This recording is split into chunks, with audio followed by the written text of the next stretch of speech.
Καλησπέρα σας κυρίες και κύριοι. Σήμερα με το ERT52 κανάλι ήρθαμε να πάρουμε μια συνέντευξη από τα παιδιά του Γενικού Λυκείου. Καλησπέρα φίλε μου, πώς σε λένε? Με λένε Γιάννη Χαραλάμπη Παπαδόπουλο και πάω Δευτέρα Λυκείου. Είμαι 17 χρονών. Γεια σου Γιάννη μου, χάρηκα για την γνωριμία. Για πες μας, πώς ήταν στις αρχές τα μαθήματα? Στις αρχές τα μαθήματα ήταν πολύ δύσκολα, αλλά εγώ διάβαζα πολύ και πέρασα την τάξη με όλα 20 και οι γονείς μου πολύ χαρούμενοι γι' αυτό. Τώρα στις τελευταίες εξετάσεις πώς τα πήγες, πώς πέρασες? Τα πήγα πάρα πολύ καλά, μου βάλαν όλοι 20 με αστεράκι και είμαι πολύ χαρούμενος. Μαλάκες, πέρασα, το πέρασα. Έκανα ένα μάθημα, το έχω δώσει 7 φορές ρε μαλάκα.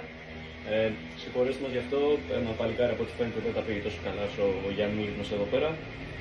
Λοιπόν Γιαννούλη, έχεις κάνει πολλούς φίλους εδώ πέρα στο σχολείο?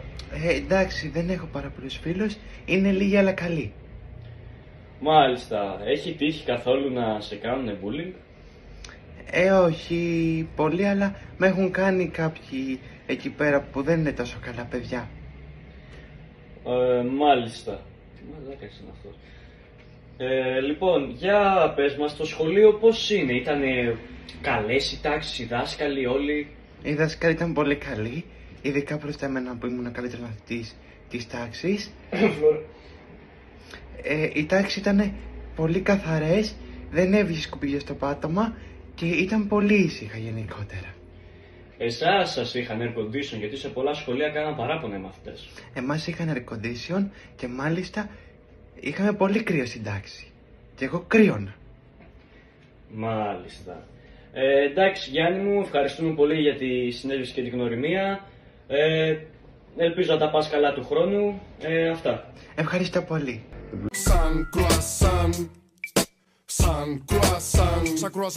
Λες ρε μαλάκα, τις φοράλες είχα ένα μονή. Χάμισε τα φίλε. Συγγνώμη, είμαστε από την RTV και θέλουμε να πάρουμε. Ρε φίλε, με βλέπεις ότι μιλάω. Να σου πω μια συνέντευξη. Δεν θέλω συνέντευξη, σαν μοντράντη στο γυαλό. Όλοι μου λένε όχι, μια συνέντευξη θα μας. Ρε φίλε, θα σου γαμίσω, φύγε! Δεν θέλω συνέντευξη. Γάμω τη μάνα σου. Να σου πω μια συνέντευξη, σας παρακαλώ. Γάμω το σπίτι. Ρε φίλε, φέρε λίγο πάνω για το μάτι. Κανόνες θα με ρωτήσεις καμιά μαλακία παραπάνω, να σου κάνω και το άλλο μάτι μαύρο.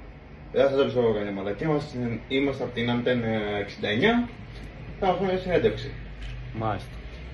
Πώς σας λένε αρχικά? Τι σε νοιάζει? Να ξέρετε το όνομά σας, κυρία μου. Αντώνιο Μοντάνα, ρε μουνί. Μάλιστα. Σε ποια τάξη είπατε Αντώνιο Μοντάνα? Δεν ξέρω, ακόμα μαθαίνω.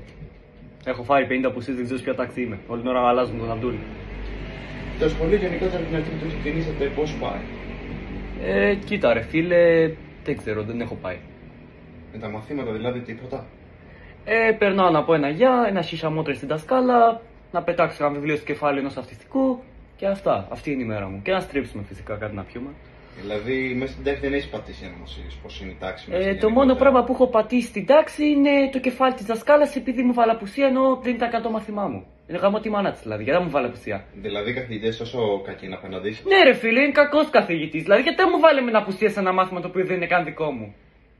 Δηλαδή, τι έξι. Βιολογία δεν πατάω. Και τι να φάω απουσία. Βιολογία είναι. Θες να τη γαμίσω, δηλαδή να μάθει αυτή η βιολογία? Κάτι θα κάνατε να σε έβαλε αποβολή όμως. Ρε φίλε, τώρα μην ευριάζεσαι εσύ. Είπαμε τι θα κάνεις στο μάτι σου, Συγγνώμη.